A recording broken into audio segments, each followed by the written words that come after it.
2024년 6월 1일 최신 기출문제 이론시험 문제를 풀어보도록 하겠습니다. 1번 다음 중 거래 내용에 대한 거래 요소의 결합관계를 바르게 표시한 것은. 자, 내용을 보도록 하겠습니다. 보기 1번 자산의 증가, 자산의 증가. 이건 뭐 틀렸네요. 자산의 증가는 없죠. 예. 자산의 증가, 자산의 감소가 있겠죠. 자, 거래 내용 외상 매출금 465만 원을 보통 예금으로 수령하다. 이게 자산의 증가, 예, 자산의 감소입니다. 회계 처리하면 예, 보통 예금, 자산의 증가, 그 다음에 외상 매출금, 자산의 감소 이렇게 되죠. 바르게 표시한 거 고르는 겁니다. 2번 자산의 증가, 부채의 증가 보겠습니다. 기계장치를 2,750만 원에 구입하고 구입대금은 미지급하다. 회계 처리하면 기계장치 미지급. 자산의 증가, 부채 증가죠. 정답은 2번이 되겠네요. 3번 비용의 발생, 자산의 증가. 보유 중인 건물을 임대하여 임대료 165만 원을 보통예금으로 수령하다. 회계 처리하면 보통예금, 임대료. 자산의 증가, 수익의 발생이죠. 예. 틀렸고요. 4번 부채의 감소, 자산의 감소. 장기 차입금에 대한 이자 300만 원을 보통예금에서 이체하는 방식으로 지급하다. 이게 이자 비용이고 보통예금이죠. 그러면 비용의 발생, 자산의 감소입니다. 정답은 2번이 되겠습니다. 2번 다음 중 재고자산이 아닌 것은. 재고자산이라 하면 판매하기 위해서 회사가 외부에서 사오거나 제조한 그런 물건들을 말합니다. 자, 1번 약국의 일반 의약품 및 전문 의약품. 이거 판매하기 위해서 약국에서 가지고 있는 거죠. 재고자산이잖아요. 상품. 제조업 공장의 생산 완제품, 제품, 재고자산이죠. 3번 부동산 매매업을 주업으로. 업종을 잘 봐야 돼요. 부동산을 사고 파는 거죠. 판매 목적 토지, 상품이 되겠죠. 업종별로 상품은 다릅니다. 4번 병원 사업장 소재지의 토지 및 건물. 병원은 의료 서비스를 하는 것이고 의료 서비스 하기 위해서 토지와 건물이 필요했다면 이 토지와 건물은 영업활동에 쓰기 위해서 가지고 있는 형체가 있는 자산이니까 유형자산이죠. 그 정답은 4번이 되겠습니다. 3번입니다. 다음은 주식회사 한국이 신규 취득한 기계장치 관련 자료이다. 아래의 기계장치를 연수합계법으로 감가상각할 경우 주식회사 한국의 당기 말 현재 기계장치 장부금액은 얼마인가? 장부금액은 취득원가에서 감가상각 누계액을 뺀 겁니다. 이건 알아두셔야 되고요. 감가상각 누계액은 감가상각비를 누계한 거죠. 연수합계법의 감가상각비 공식을 알아야 되는데요. 이 공식이 취득원가 빼기 잔존가치, 그 다음에 나누기 내용 연수 합계, 그래서 이게 연수 합계법이 된 거고요. 곱하기 잔여 내용 연수 또는 연수를 거꾸로 써서 한다고 해서 연수의 역수 이렇게도 말해요. 이게 1년치 감가상각비죠. 이 감가상각비 구하면 감가상각 누계액이 되는 거죠. 그러면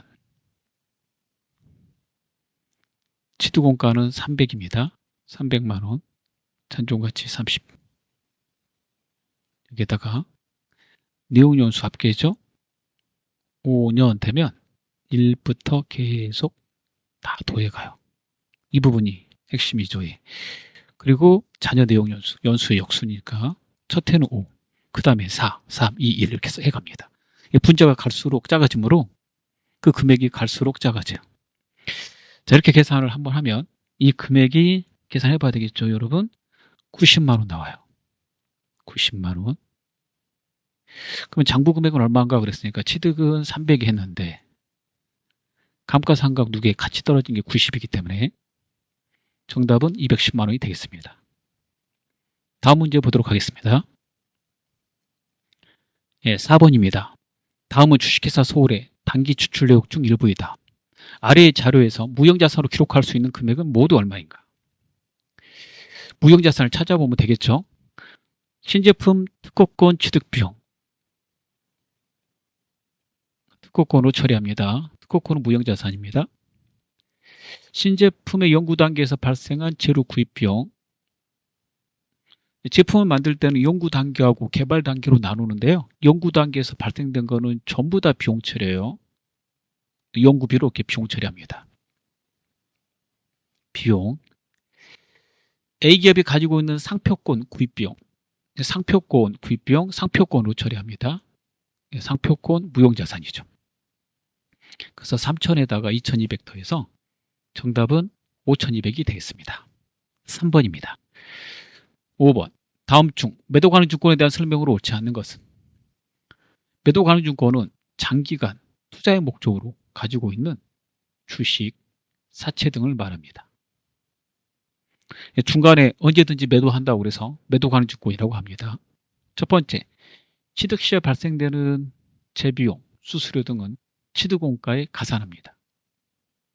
두 번째, 기말이 되면 평가에서 평가손익은 자본의 기타 포괄 손익 누계액으로 반영하고요. 세 번째, 처분할 때 그 처분 손익은 매도 가능 증권 처분이익 처분 손실로 해서 단기 손익에 반영합니다. 처음에 취득했을 때 투자자산으로 분류했다가 중간에 처분하겠다, 매도하겠다 그렇게 한다면 1년 내에 매도한다는 그런 뜻이 되기 때문에 당좌자산으로 분류합니다. 자, 옳지 않은 거는 2번이 되겠습니다. 단기 비용으로 처리하지 않고 취득원가에 가산해요.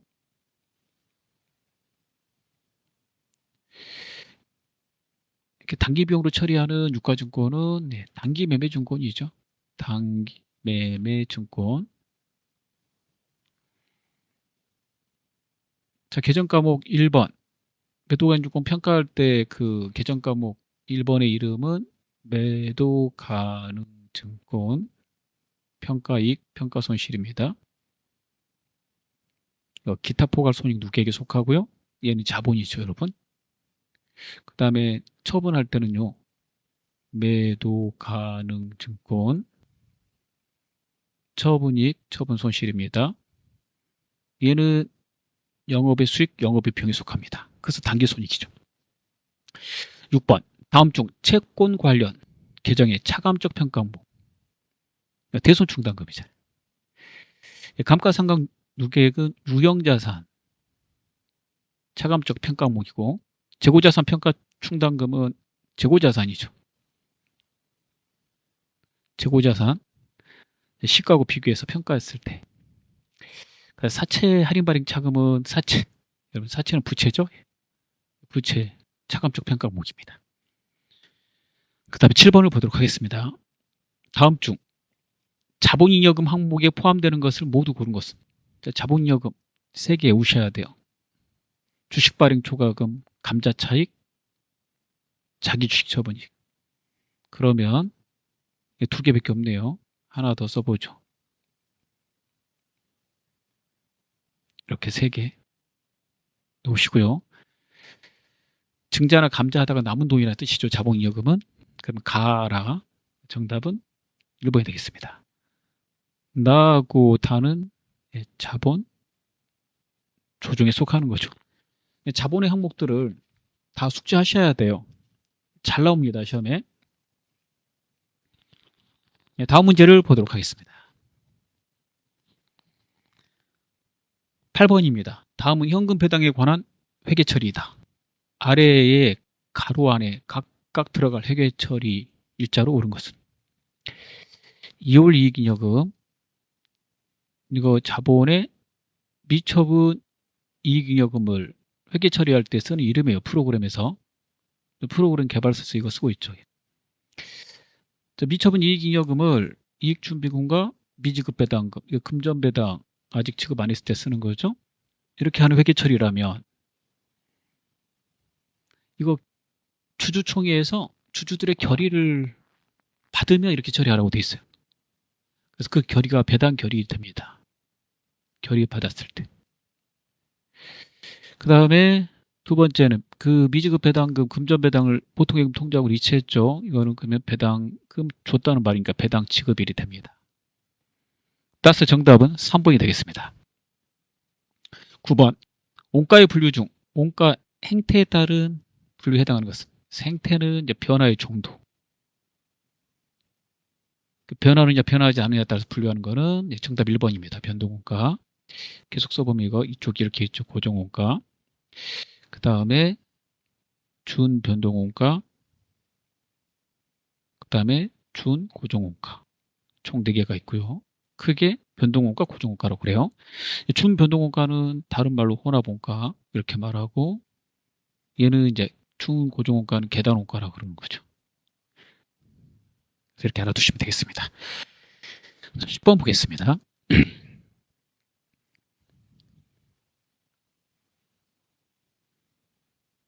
다음은 제조업을 영위하는 주식회사 인천의 단기원가 관련 자료이다. 주식회사 인천의 단기 총 제조원가는 얼마인가?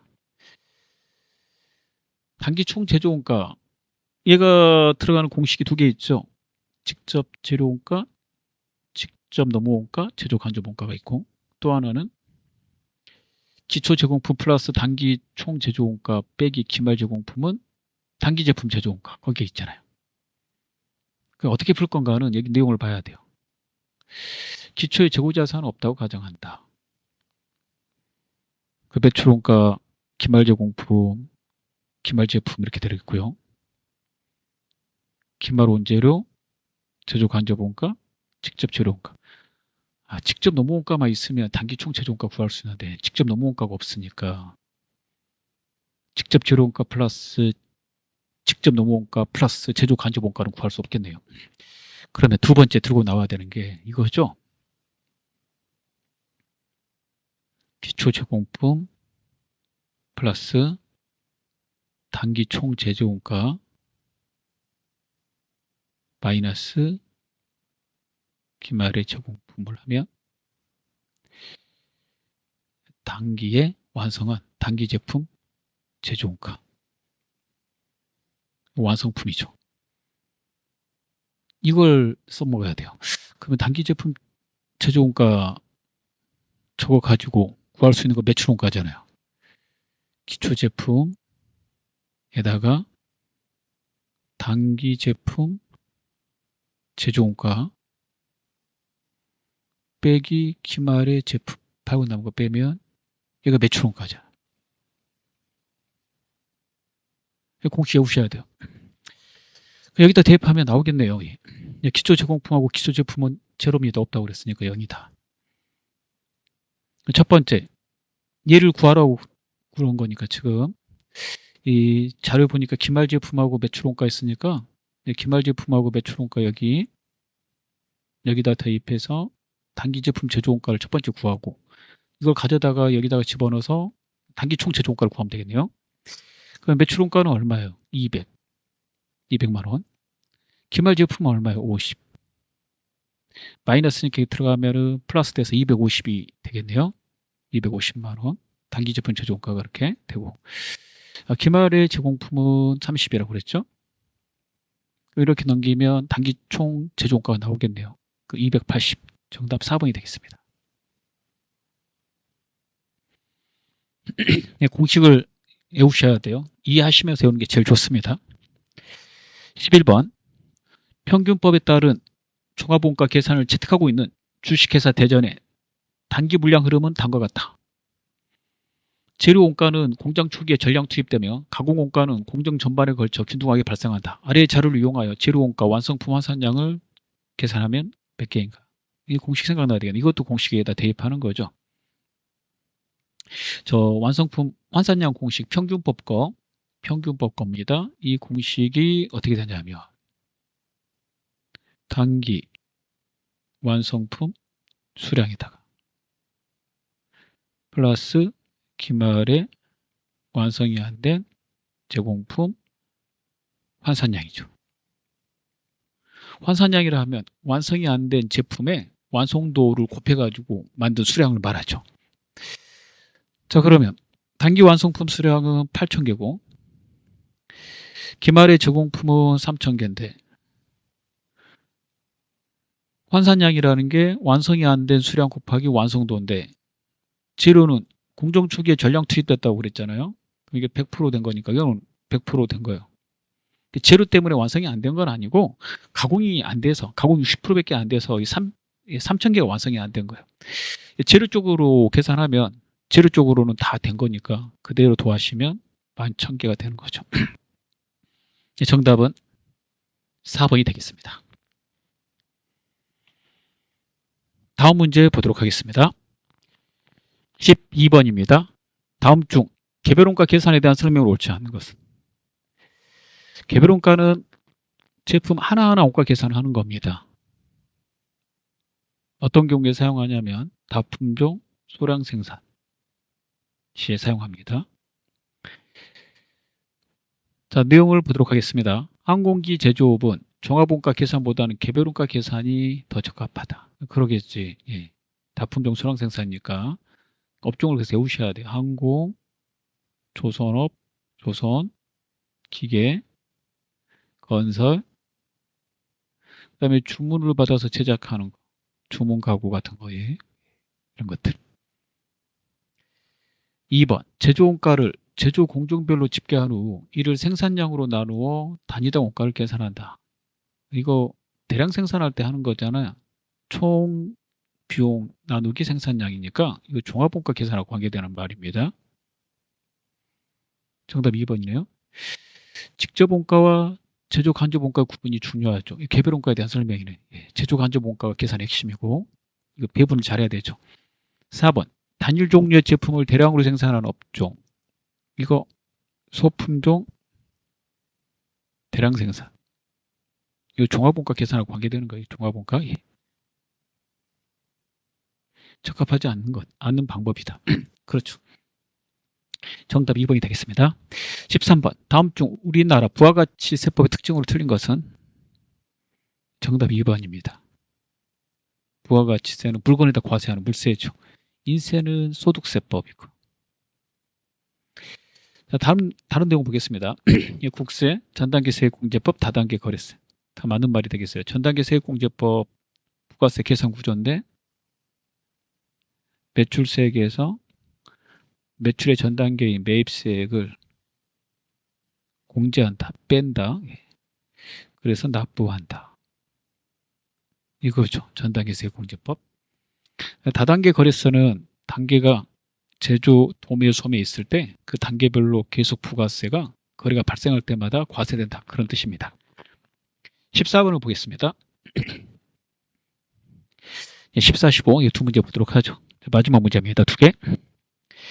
다음 중 부가가치세법상 주된 사업에 부수되는 저하 용역의 공급으로 면세 대상이 아닌 것. 이거 주된 사업에 부수되는 거에 두 가지가 있는데요.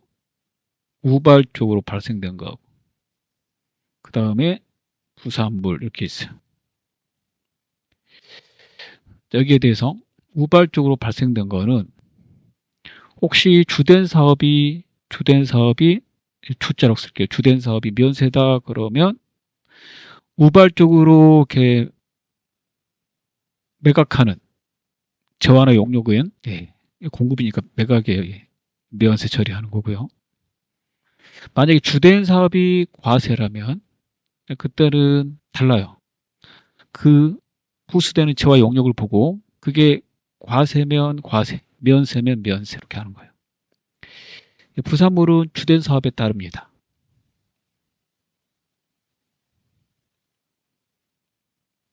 주된 사업이 과세면 과세, 면세면 면세로 하는 거죠. 자, 그 내용을 가지고 면세 대상이 아닌 것이라고 그랬어요.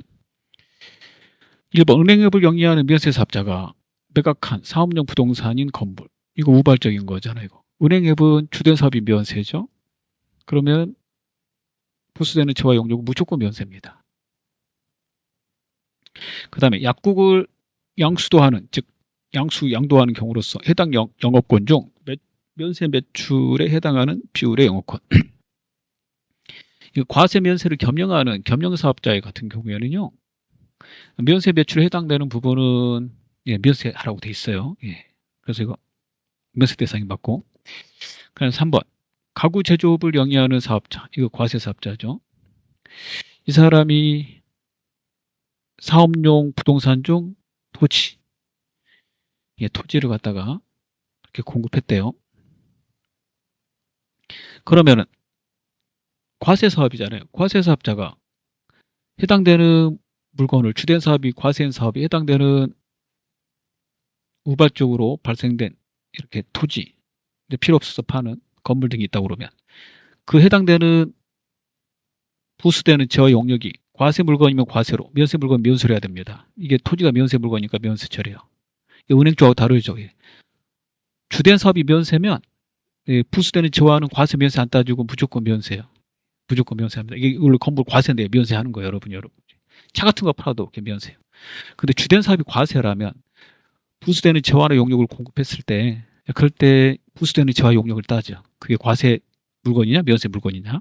토지는 면세 물건이니까 이게 면세로 처리한다 이거예요. 이를 뭐라고 하냐면 면세 우선주의라고 합니다. 그러면은 3번도 면세예요.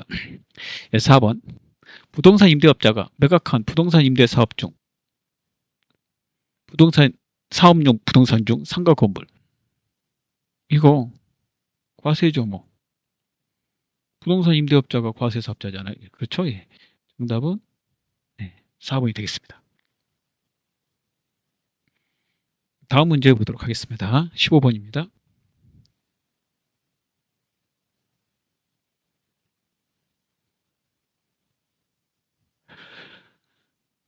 다음 중 부와 같이 세법상 아래 가로 안에 공통으로 들어갈 내용으로 옳은 것은?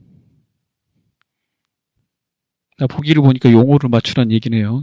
가번 부가가치세 매출세액은 가로에 세로 곱하여 계산한 금액이다. 가로 과세 표준이죠. 과세 표준. 과세해야 될 금액에다가 세로 곱하죠. 일반적으로 과세 표준은 공급가액이죠, 여러분. 4번 재화 또는 용역의 공급에 대한 부가가치세 무엇은 과세 기간에 공급한 재화 또는 용역의 공급가액을 합한 금액으로 한다. 과세 표준이죠. 공통으로 들어갈 말이니까 다 과세 표준이에요. 정답 3번입니다. 4번 재화의 수입에 대한 부가가치세의 과세 표준은 그 재화에 대한 관세, 과세 가격과 관세, 개별 소비세, 추세, 교육세, 농어촌 특별세 및 교통, 에너지, 환경세를 합한 금액으로 한다. 그렇습니다. 자, 다 풀었습니다.